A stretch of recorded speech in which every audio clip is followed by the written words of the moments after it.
Welcome to this second part in a series of videos from Dawsongroup. I'm with Keith Heyden, Special Projects Manager in Dawsongroup Transporter business. Now, we talked, Keith, I think a little bit about Brexit, and we started to touch on finance. And the subject today really is to do with really volatility with interest rates. How can the businesses deal with challenges? So let's start with the challenges that a transporter operator faces when it comes to interest rates today. Yeah, the impact of interest rates on the automotive sector twofold.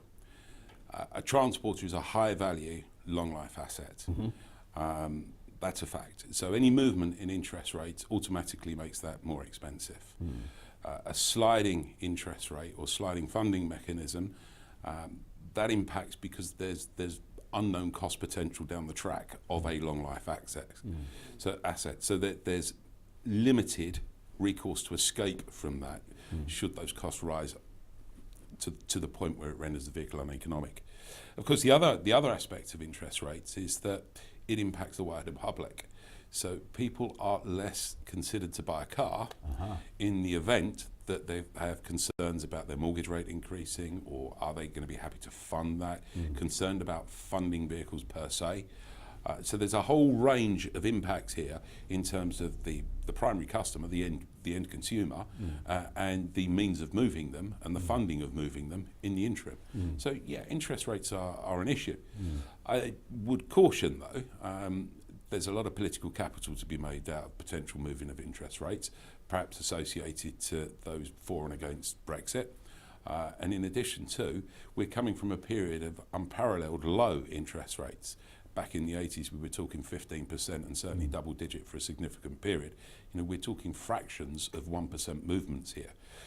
But it's all about perception and it's all about how people feel. So as a supplier, how do we handle that situation? And it's a very valid concern. Certainly there are a number of vehicles that still need to be moved and funding still needs to be provided. So perhaps whereas before we would have looked at a long-term HP arrangement or a long-term operating lease, perhaps we need to look at a shorter term or a combination across the fleet, where a fleet may have a long-term contract base with a smaller element of ownership endgame HPs, supported by variable shorter term rentals. So we have the capacity to bring various funding mechanisms to play around assets that they will continue to need. So tell me from the way that Dawsongroup operates, and we touched it in other videos, but some people may be watching this for the very first time. What's special about Dawsongroup and finance as opposed to, say, other people? Options, John. It's all about options. Yeah. It's all about flexibility. It's all about consultation. Yeah. You know, unlike others, I'm not employed to sell 5-year HPs. You know, it's all about sustainability and repeat business and building businesses with our clients. Why is that? I mean, do you not have a finance? We have a perfectly good finance company that can provide that service, and I can indeed provide it. But we are in times of uncertainty, and it's not one size fits all. And so perhaps the best solution for all parties will be a balanced and considered sale and a balanced and considered acquisition method as a proposal. Yeah. All about consultation today.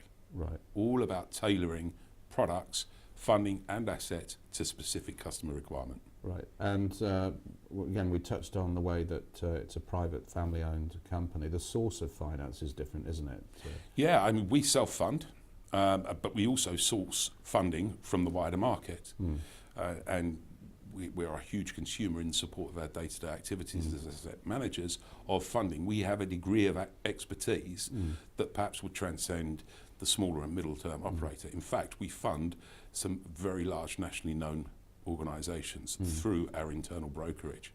Okay. So, and the primary reason, of course, is that we understand the asset. Unlike a bank, we understand residuals. We understand the maintenance exposure. We have route to market for those residuals in secondary and tertiary lives. So we really genuinely understand what we're doing with funding as well as the asset. Okay, so we touched on the impact of volatility in the finance of the capital for a transport operator. We touched on the way interest rates really affect and undermine the market, or make it buoyant, depending on circumstances. Exactly. But you also just mentioned maintenance and operating costs. Do interest rates have a play in terms of? Yeah, the whole thing is interdependent. Right. So if you're supplying brake shoes to somebody, and as a company, you're feeling the financial pressure, then your credit terms might reduce. You're forever, the focus becomes the chasing of money rather than the chasing of customer service. And the whole thing is interwoven. So it's a form of commercial constriction. And so, you know, we need to look at ways as to how we can mitigate that for the operator. And maybe the solution is, if a client's picked up a 3-year deal, would he be looking to buy a brand new transporter with a life cycle of perhaps 15 years? Maybe not. Maybe a fixed term managed contract through a contract hire package that backs to back with his primary contract is the way forward. So it's cost of operation. Do you need to own it? Do you really want to own it? Consider the lifespan, back to back, make a profit through the cycle of your contract, and reconsider at the point after that. Okay. Touched on ownership. What's the benefit? So if you're in a consultation, really, I guess the question is, what are you looking for on a decision as to whether somebody owns or you know, has it financed and rented? How do you determine which is right? We can do both. We can offer both, right across the age range. I think typically my first question is, why do you want to own? And our sector is self-confessed somewhat old school. So the perception is the man at the end of the day shuts his gates and his transporters are his and they're parked up inside, and boys and their toys. There's a little bit of that goes on. Okay, so given those challenges, what sort of approach and solutions would you advise? The focus, I would suggest, and do repeatedly, is that the attention should be around cost of operation, commitment, cost of operation, flexibility, plan for the worst, hope for the best. You know, rather than just blindly going into a 15-year obligation. Maybe a 3-year. You know, maybe with maintenance. Let's think about this. There's always an option to own one of these vehicles after you've rented it. You know, we can build this in. Now, I understand the financial reasons of building balance sheets and various other things, but you know, at more trying times, there are other ways around it, and rentals, stroke contract hire, operating lease, they come to the fore.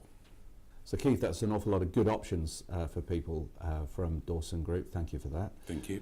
We're going to join Keith in the next part in this series to talk about another aspect of volatility, which is to do with government statements on diesel engines. So make sure you're subscribed or following us, and myself and Keith will join you and give you more insights into how Dawsongroup and specifically the transporter business can help you and your business thrive and be successful.